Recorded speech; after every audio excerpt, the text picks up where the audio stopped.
A paz do Senhor, boa noite, queridos irmãos, boa noite, queridos amigos, a graça e a paz do Senhor, bênção e prosperidade. Glória a Deus por mais um dia de vida, cheio de graça. E vamos que vamos, pela glória do Senhor, consagrar nosso tempo de oração ao Senhor, amém? Aleluia, Senhor, meu Deus e meu Pai, graças te damos, Senhor, sim, Senhor, graças por tudo. Senhor, nós bendizemos e nós adoramos por tudo que temos e somos. Obrigada, meu Deus. Apresentamos tudo que temos e somos a Ti. Pedimos, Senhor, da graça, sabedoria e unção nesse tempo, Senhor, de oração e de busca e compartilhamento da Tua palavra. Senhor, nós consagramos tudo aqui para Ti, que tudo esteja debaixo do Teu domínio, do Teu cuidado e do Teu controle. Senhor, nós te pedimos, cobre-nos com o sangue de Cristo a tudo que temos e somos. E desde já, nós te louvamos e agradecemos, Senhor, em nome de Jesus. Glória a Deus, aleluia. Hoje nós vamos falar, né? Quando a ótica, quando a lógica e quando palavras do Senhor, elas desafiam a lógica humana. Nós vamos ver isso pela palavra de Deus, livro de 1 Samuel 16, do 11 ao 13, que diz assim: Disse mais Samuel a Jessé: acabaram-se os mancebos?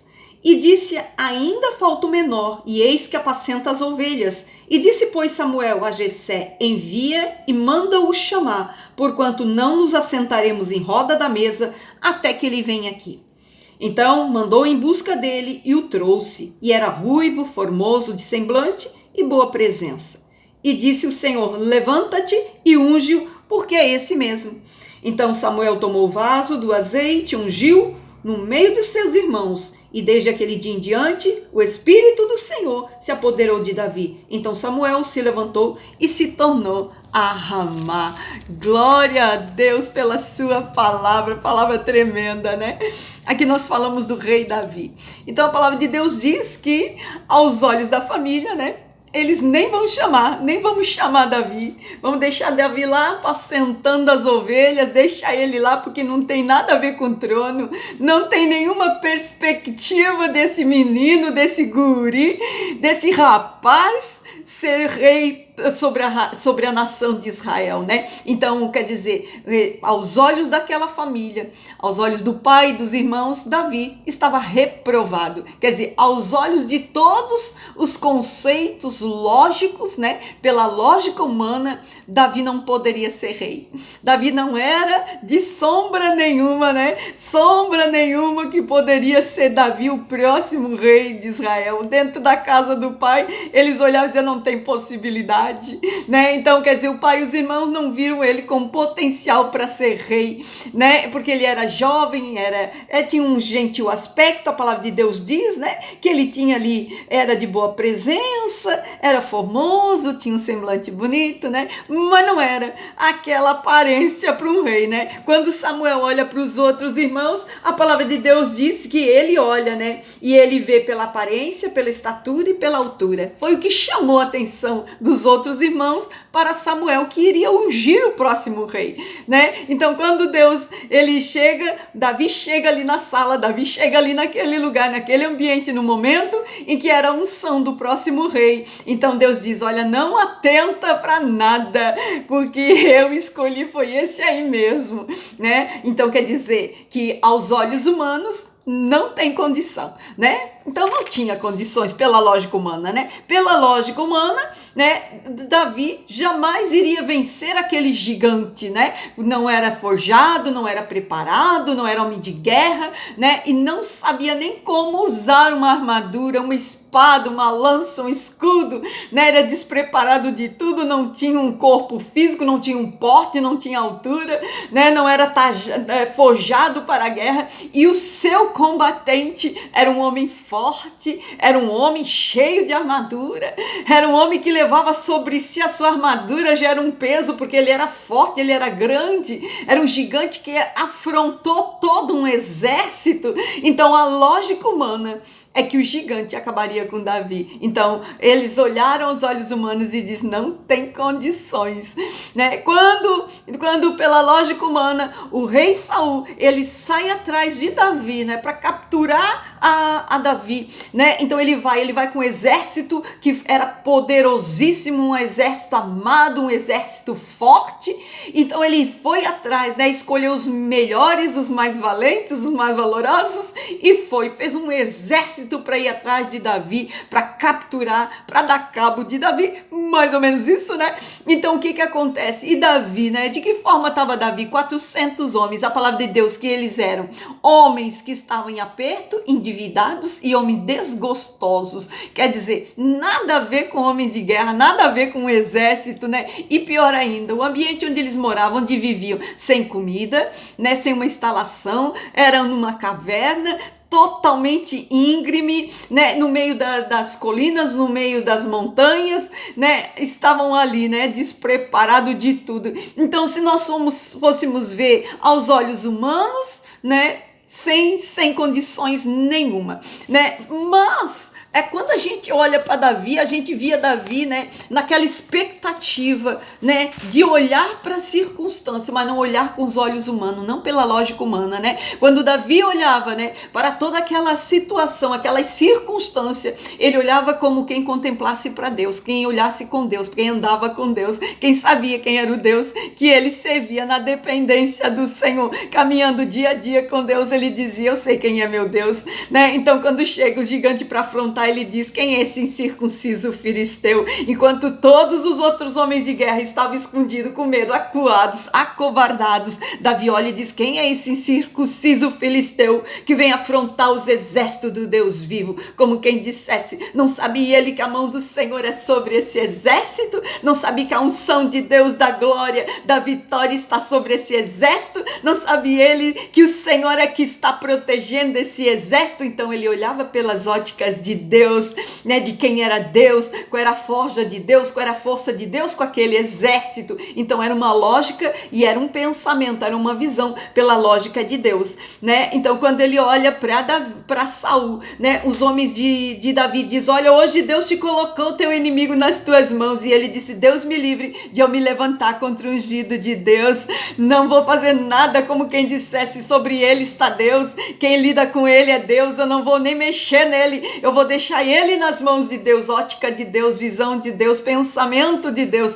Quando nós vemos todas as circunstâncias de Davi, vai para um campo de batalha, chega lá, os irmãos ficam rindo da cara dele, zombando dele, ainda chamando eles, né? Estás pensando que tu és quem, hein, Davi? Quem tu estás pensando, né? Então ali meio que há uma afronta dos irmãos, né? E além do esquecimento, além de deixado de lado, no momento em que ele vai para o campo de batalha, ainda os irmãos ainda afrontam ele, né? Então, se nós formos ver por toda a lógica humana, né, Davi nunca venceria um gigante, né, cairia nas mãos realmente do rei Saul, um rei louco que estava ali todo enciumado, e realmente ele nunca poderia chegar ao trono de Israel. Então, quando nós olhamos toda a lógica pela visão de Deus, aí nós vemos, né, que a lógica humana, ela não bate com a lógica de Deus. O pensamento do homem não bate com o pensamento de Deus.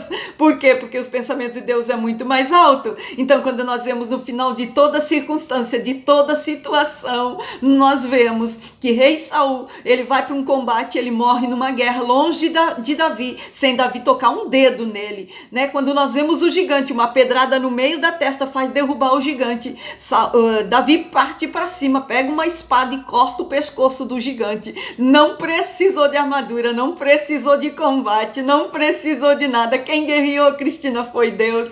Quando os irmãos de Davi olham para Davi, vê ele realmente como um rei subindo no trono, né, sentando no trono. Então ali nós vemos, né, que a lógica humana não tem nada a ver com a lógica, com o olhar, com o pensamento e com a circunstância que Deus cria para promover uma pessoa. Cristina, né? E para nossos dias, meu amado, né? Deus usou todas essas circunstâncias da vida de Davi, que foram muitas dificuldades, para fazer um crescimento e também para fazer, né, uma promoção de Davi. Toda aquela circunstância promoveu Davi como um homem de guerra, como um rei para Israel, como um homem forte e valoroso, mas principalmente como um homem que temia Deus, que levava Deus para todos os seus lugares, dependentes de Deus, né? Então, nosso conselho é: tire os olhos, né, daqueles que vão dizer não tem condições, não vai romper, não vai vencer, é fraco, é menino, é novo, sabe nada, inocente, né? Tire os olhos, né, daqueles que olham com uma ótica humana, uma razão, né, aquele olhar realmente, né, daquilo que é limitado, onde o homem vê com uma limitação, né? As lentes do homem é com uma lente de limitação. Coloque os seus olhos em Deus, assim como Davi, pense como Deus, né? Pense os pensamentos de Deus, que Deus é sempre mais forte, né? Naquilo que Ele pode fazer, na confiança que Deus trabalha por aqueles que nele têm fé, naqueles que nele confiam, porque Deus espera confiança e fé. É isso que Ele espera de nós, né? Quando nós damos a Deus a fé, Ele nos devolve crescimento e promoção. Então, pela lógica humana, né, aonde que nós olhamos que é difícil, que não tem saída, que não tem circunstância, que não vai conseguir, pela lógica de Deus, Deus disse: esse é meu escolhido, esse eu coloco a mão, esse vai adiante, esse senta no trono, esse é o meu escolhido, já basta. E me deu fé, me deu confiança, eu promovo, eu dou crescimento. É dessa forma que é com Deus. Amém, queridos? Vamos orar, meus irmãos. Posso orar por você? Glória a Deus. Senhor, meu Deus e meu Pai, graças te damos, Senhor. Sim, Senhor. Sim, Senhor. Nós te louvamos por essa linda palavra de fé, de coragem. Nós não deixamos guiar por circunstâncias e nem por vistas, Senhor. Nada do que seja humano, uma razão humana, um pensamento humano, uma ótica, uma lógica, Senhor, uma lente humana, Senhor, limitada. É assim, Senhor, nossa visão. Mas quando nós olhamos pelos olhos da fé, Senhor, tudo muda. Aí nós conseguimos contemplar nosso Deus acima de tudo. Nós conseguimos contemplar um Deus que está sobre todas as circunstâncias, num Deus que tem o governo, que tem o domínio, que tem o cuidado, num Deus que pode fazer com que todas as coisas mudem favoráveis ao nosso favor, em nome de Jesus. Senhor, assim nessa noite nós declaramos, Senhor, sim, Senhor, confiança e fé é o que nós depositamos no teu altar, Senhor, por ti. Queremos declarar nessa noite que nós queremos ser envolvidos, Senhor, meu Deus, pela tua presença, pela tua graça, pelo teu favor, que venha a visão dos céus sobre nossas vidas.